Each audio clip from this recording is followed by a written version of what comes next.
Bismillahirrahmanirrahim. Assalamualaikum.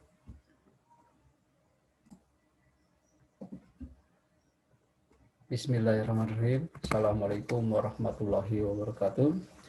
Selamat pagi adik-adik mahasiswa yang berbahagia.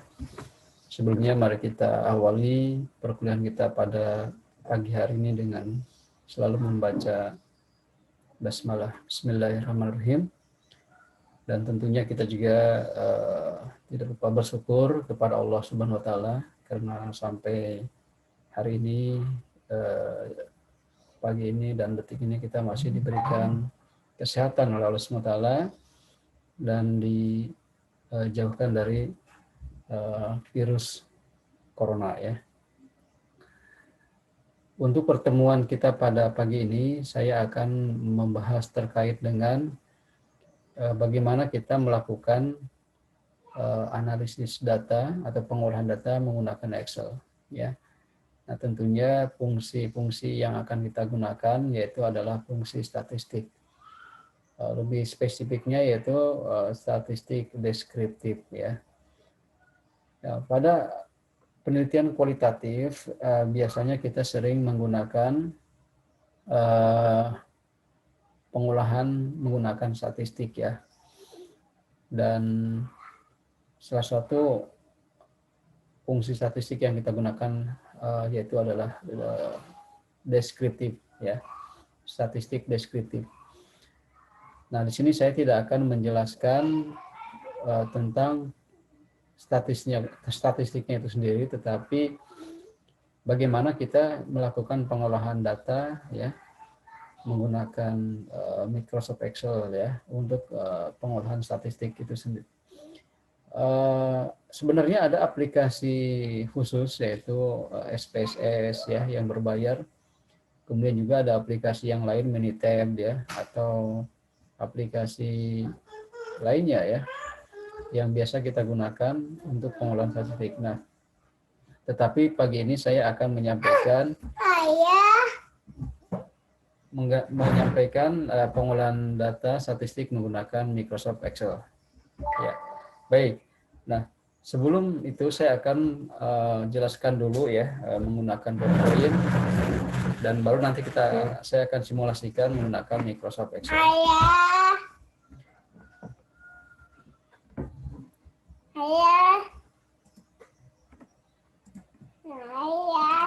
Ya.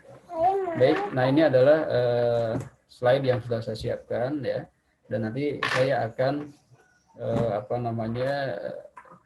posting juga atau upload juga di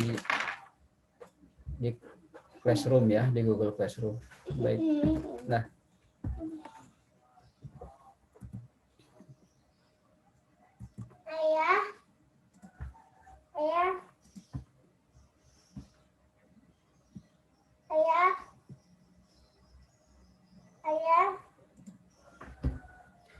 Nah, di sini dengan judul persiapan menggunakan analisis deskriptif menggunakan Excel ya. Hal pertama yang harus Anda lakukan adalah bagaimana Anda mengaktifkan terlebih dahulu fitur dari analisis toolpack ya. Nah, di sini langkah-langkahnya adalah pertama Anda buka dulu atau klik file ya, menu file ya. Klik menu file, kemudian di situ pilih option ya. Dan nanti akan muncul kotak dialog seperti ini, Excel option ya. Excel option ya. Kemudian nih yang dibuat saya buat kotak merah seperti ini, Anda pilih ya. Jadi kita pilih add-in sini, add-in, kemudian nanti muncul analisis toolpack ya. Nah, kemudian nanti diklik OK ya. Nanti akan sebenarnya ada yang tertunda satu ya. Sebentar, saya harus back dulu ya. Atau nanti saya akan simulasikan ya, tapi ada satu tahapan yang terlewat ya, yaitu dengan memilih fitur yang akan kita aktifkan ya, yaitu analisis toolpack ya. Nanti akan saya praktekkan. Tapi yang jelas setelah kita klik OK ya, nanti akan muncul di menu data ini ya, di menu data yaitu data analisis ya. data analisis ya. Kemudian setelah itu baru kita bisa gunakan ya, bisa gunakan untuk pengolahan data. Nah, baik, saya akan simulasikan terlebih dahulu ya. Saya akan saya aktifkan Excel-nya ya. Nah, kalau kita lihat di sini ini sudah aktif ya, tapi saya akan nonaktifkan terlebih dahulu ya. Caranya adalah file lalu pilih option ya. Kemudian di sini ada add-ins ya. Add-ins. Nah, kemudian di toolpack ini saya nonaktifkan terlebih dahulu ya. Oke. Nah, sekarang sudah tidak ada ya di menu data, fitur analisis sudah tidak ada ya. Nah, bagaimana cara mengaktifkannya lagi? Ya melalui menu file ya. Kemudian option ya, kemudian pilih add-ins ya. Kemudian Anda pilih analisis toolpack ya, di sini klik ya. Lalu Anda klik go ya. Di sini ada pilihan manage ya. Jadi Anda tekan atau klik tombol go. Nah, sehingga akan muncul kotak dialog add-ins ya. Nah, di sini Anda cukup melakukan checklist ya. Dipilih analisis toolpack-nya, kemudian klik OK ya. Nah, nanti akan muncul di menu data ya. Jadi ada satu menu yang namanya analisis, kemudian menu yang kita pilih tadi yaitu data analisis akan muncul di sini ya. Baik. Saya akan kembalikan lagi ke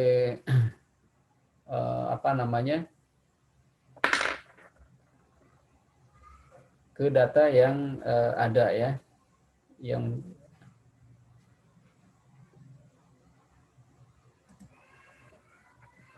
saya kembali ke PowerPoint ya. Nah, ini. Nah, jadi setelah kita aktifkan tadi menu analisis toolpack ya. Selanjutnya adalah kita melakukan pengolahan data. Ini sebagai contoh adalah bagaimana kita ingin melihat ya data sebaran jumlah penduduk miskin ya di wilayah A, B, C, D dan seterusnya ya. Ya, ini ada 12 data ya. Ada 12 wilayah, kemudian jumlah penduduk miskinnya adalah masing-masing wilayah seperti ini. Nah, kemudian nanti kita analisis ya menggunakan tadi deskriptif statistik ya. Jadi langkah-langkahnya di sini adalah Anda ketik dulu ya data setnya seperti ini ya, dibuat di Excel ya. Kemudian nanti Anda klik menu data ya, kemudian diklik data analisis ya. Selanjutnya Anda pilih deskriptif statistik. Nah, ini yang dikasih kotak merah seperti ini. Lalu Anda klik tombol OK ya. Nah, nanti akan muncul kotak dialog selanjutnya ya. Kita diminta untuk mengisi. Yang pertama adalah input range-nya ya. Input range ini adalah blok data yang akan Anda analisis. Yang akan kita analisis yang mana? Ya ini. Anda blok dari mulai atas ya. Di sini adalah mulai B1 ya. B1 range-nya sampai B13 sampai ini ya. Nah, jadi Anda nanti blok seperti itu ya. Kemudian group by-nya. Group by apakah data dikelompokkan dalam kolom atau baris ya. Nah, kita kelompokkan dalam bentuk kolom ya supaya mudah membacanya. Ya, jadi tidak dan menghemat space, menghemat tempat ya. Selanjutnya adalah kita checklist labels in row ya di sini. Label in row-nya label in first row di checklist ya. Tujuannya apa? Jika data yang diblokir memiliki label di baris pertama ya di sini. Ini adalah labelnya ya. Supaya muncul di dalam data hasil analisis tadi ya. Jadi tetap ini harus di checklist. Nanti muncul nih labelnya ini ya di baris pertama. Kemudian output option. Nah, ini pilihan outputnya nanti ya. Untuk pilihan output yang pertama adalah penempatan hasil data analisisnya ada mau di mana disimpannya. Misalkan output range ini adalah posisi di mana output ditampilkan. Ditampilkannya di sheet yang sama ya. output rank yang pertama adalah akan ditempatkan di sheet yang sama di sini. Nah, ini pilihannya D1 ya. Kita lihat di sini D1 ya. Nah, baiknya memang kita tempatkan di rank yang sama supaya di sheet yang sama supaya kita mudah melihat membandingkannya ya dengan data aslinya atau data sumbernya ya. Sementara kalau Anda pilih new worksheet artinya ini Anda akan menghasilkan worksheet baru ya. Jadi data hasil analisis ini akan ditempatkan di sheet yang baru. Nah, sementara untuk new workbook artinya adalah data yang hasil analisis itu akan ditempatkan di file yang baru ya. Jadi ini pilihan saja ya. Nah, kemudian jangan lupa di sini summary statistik di checklist ya supaya lebih lengkap hasilnya. Kemudian ada confidence level for mean untuk menampilkan selang kepercayaan untuk rata-rata ya. Ini standarnya adalah 95%. Ini boleh di checklist ya. Kemudian cut logs ya, untuk menampilkan posisi data terbesar ya. Sementara yang satunya lagi adalah cut smallest. Ini untuk menampilkan data terkecil, smallest ya. Baik, ini baiknya juga di checklist semua ya. Nah, kemudian kalau kita klik OK, outputnya akan seperti ini ya. Jadi akan menghasilkan data seperti ini ya. Nah, ini yang dimaksud tadi jumlah penduduk miskin dalam satuan orang ya. Ini adalah labelnya ya, ditampilkan di baris pertama. Kemudian ini adalah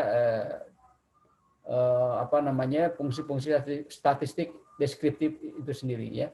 Kita bisa membandingkan di sini bahwa data yang sebelumnya seperti ini ya, jumlah penduduk miskin dalam satuan orang ya di wilayah A, B sampai L ya, hanya menyajikan data bahwa di wilayah A penduduk miskinnya 7.000 ya, di wilayah B 8.000 dan seterusnya. Tapi dia belum memberikan pesan khusus, belum memberikan makna khusus ya. Bandingkan dengan data yang setelah diolah. Ya, kita bandingkan dengan data yang telah kita olah menggunakan deskriptif statistik ya. Di sini ada mean ya, lalu ada standar error ya. Ya. Lalu ada median, mode, standar deviasi dan seterusnya ya. Nah, ini penjelasannya ada di slide berikutnya ya. Mean itu apa? Mean itu adalah rata-rata ya. Jadi kita bisa melihat bahwa ada 7.434 orang miskin di 12 area. Jadi rata-ratanya ya. Jadi kalau dirata-ratakan di 12 area tadi terdapat 7.434 orang miskin ya. Kemudian ada standar error, ini yang kedua ya, yang ini nih penjelasan dari fungsi deskriptif statistik ya. Nah, standar errornya adalah 462,412 ya. Artinya apa? Nilai ini menunjukkan bahwa sampel yang kita pilih memiliki sebaran yang cukup tinggi ya dibandingkan rata-rata partisipasi ya. Nah, ini jadi sebarannya cukup tinggi ya. Ini bagus ya. Biasanya ada standar errornya minus, nah atau di bawah 100, di bawah 50 ini menandakan bahwa sampelnya kurang bagus ya. Kemudian yang ketiga median, mediannya adalah 7.575 ya. Ini artinya bahwa nilai ini menunjukkan nilai tengah dari sampel yang kita gunakan, yaitu 7.575 ya. Kemudian mode-nya 8.000, artinya apa? Nilai ini menunjukkan jumlah penduduk miskin yang paling banyak muncul berdasarkan sampel yang kita adalah 8.000. Jadi dari 12 area ini, nilai yang paling tingginya adalah yang paling banyak muncul adalah 8.000 ya. Bisa kita lihat di sini. Nah, dari 12 wilayah ini, data yang paling banyak di sini adalah 8.000 ya. Di sini ada dua nih, 8.000, 8.000. Yang lainnya itu tidak ada yang sama ya. Itu maksudnya ya. Lalu standar deviasi ya. Standar deviasi ini adalah nilai ini ada sebesar 1.622. Nilai ini menunjukkan nilai sampel yang kita gunakan cukup jauh dari rata-rata ya. Oke. Kemudian sampel variance ya 2.632.917,42. Nilai ini menunjukkan sampel yang kita gunakan tersebar cukup jauh dari rata-rata ya. Jadi ini cukup jauh ya datanya. Kurtosis ya, minus 0, sekian. Karena nilai kurtosis lebih kecil dari 3, kita dapat mengambil sampel yang digunakan memiliki distribusi platik-kurtik cenderung rata. Nah ini penjelasannya ya ini di statistik nanti ya. Ada sweetness juga ya. Ada range ya, range-nya 5100. Ini menunjukkan perbedaan antara jumlah miskin tertinggi dan jumlah penduduk miskin terendah. Jadi dari nilai tertinggi ini kan 10.000 ya. Lalu nilai terendahnya 4.900. Sehingga ada range, jadi ada gap ya. Ada semacam rentang nilai ya. Rentang nilai antara 4.900 ke 10.000 itu kan 5.100 ya. Jadi ada jarak gitu ya. Ada perbedaan data ya antara daerah X dengan daerah Y ya. Jadi ada daerah yang wilayah satu nilai penduduk miskinnya 4.900, tapi juga ada salah satu daerah yang memiliki jumlah penduduknya 10.000, sehingga ada range ya, ada rentang data yang cukup jauh ya. Nah, itu adalah penjelasan dari deskriptif statistik. Oke, seperti itu ya penjelasan dari pengolahan data menggunakan Excel ya. Nah, saya coba akan masih ada ternyata ya. Ada totalnya 89.210. Ini menunjukkan bahwa kalau kita jumlahkan ya, kalau kita total ya dari 12 wilayah tersebut memiliki penduduk miskin sekitar 89.210 ya. Kemudian count ini 12, artinya datanya ada 12 ya. Kemudian confidence levelnya 1030. Ini bagus ya. Nah, jadi ini cukup tinggi ya. Nah, ini penjelasan lainnya silakan nanti dibaca saja, tapi yang jelas bahwa saya pada kali ini melakukan penjelasan terkait dengan bagaimana kita melakukan pengolahan data ya, statistik menggunakan Microsoft Excel. Dan sebenarnya tidak menutup kemungkinan bahwa data-data yang lain atau fungsi-fungsi lain bisa kita gunakan ya. Jadi di dalam data analisis ini banyak ya, bukan hanya deskriptif statistik, juga ada yang lainnya ya. Tergantung kebutuhan kita ya. Anda mau melakukan analisis menggunakan fungsi yang mana kan gitu ya, atau mau melakukan analisis apa di sini, korelasi kah, kovarian kah gitu ya, kemudian eksponensial dan sebagainya. Ada juga regresi ya, sampling dan sebagainya. Tentu saya tidak menjelaskan satu persatu karena itu kan ada di wilayahnya mata kuliah statistik ya. Tapi yang jelas saya menjelaskan terkait bagaimana kita menggunakan Microsoft Excel ini untuk melakukan analisis, data analisis ya. Nah, seperti itu ya barangkali, dan ini bisa dicoba nanti ya. Saya memang tidak menggunakan data yang tadi ya, yang penduduk miskin, tapi paling tidak gambarannya sama ya. Jadi Anda tinggal nanti di sini membuat data sebaran datanya ya, misalkan ada 12 wilayah tadi, kemudian diketik ya datanya berapa jumlah penduduk miskin tiap wilayah. Lalu setelah itu Anda lakukan analisis deskriptif ya, yaitu dengan cara mengklik ini ya, data analisis. Kemudian Anda klik deskriptif statistik ya, lalu klik OK ya. Kemudian di input ya, intinya di sini Anda pilih data mana ya. Oke, sementara saya akan hapus dulu yang ini ya, supaya tidak mengganggu. Saya hapus dulu ya. Oke, seperti ini ya, data analisis, pilih deskriptif statistik ya, klik OK. Kemudian Anda ambil input rank-nya, mana data yang mau kita analisis ya. Ambil dari sini ke sini ya. Muncul ya di sini B3 titik 2 B18 ya. Group by-nya kolom tadi ya. Supaya tampilannya nanti bentuknya layoutnya kolom ke bawah. Lalu label in first row ya. Jadi di sini ditampilkan nanti ya. Produk satu ini akan tampil ya. Kemudian input range output optionnya. Jadi penempatan hasil analisis ini mau di mana ya. Saran saya Anda pilih output range ya. Kemudian letakkan misalkan di salah satu sel ya, muncul D3. Sehingga nanti akan muncul di sini ya. Kemudian yang ini kan pilihan. Jadi Anda pilih salah satu saja. Sementara yang lain ini summary statistik ya. Confidence level for mean ya. Ini di checklist semua ya. Oke, semua seperti ini ya. Kemudian ada klik oke. Nah, ini datanya akan muncul. Nah, dari sini kan Anda bisa melihat ya, mean itu apa, standar error itu apa, median itu apa. Ini sama dengan apa yang saya jelaskan di PPT tadi ya. Nah, kemudian ini bisa kita juga simpan ya data ini, atau sebenarnya data ini kan bisa juga dikopikan ke laporan penelitian kita ya, tapi sebenarnya kan kita tidak mengcopy paste semuanya kan, data mana yang kita perlukan ya, lalu kita narasikan nanti ya. Penjelasannya sebenarnya ada di sini ya. Penjelasannya kita gunakan tadi PowerPoint tadi ya. Jadi ada, nah ini ya.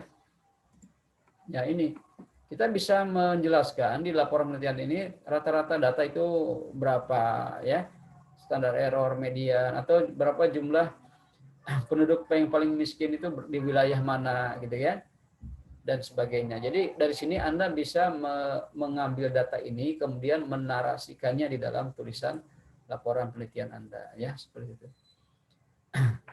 Baik, itu saja barangkali yang bisa saya sampaikan, dan nanti minggu depannya saya akan praktekkan bagaimana penggunaan atau melakukan analisis data ini menggunakan SPSS ya.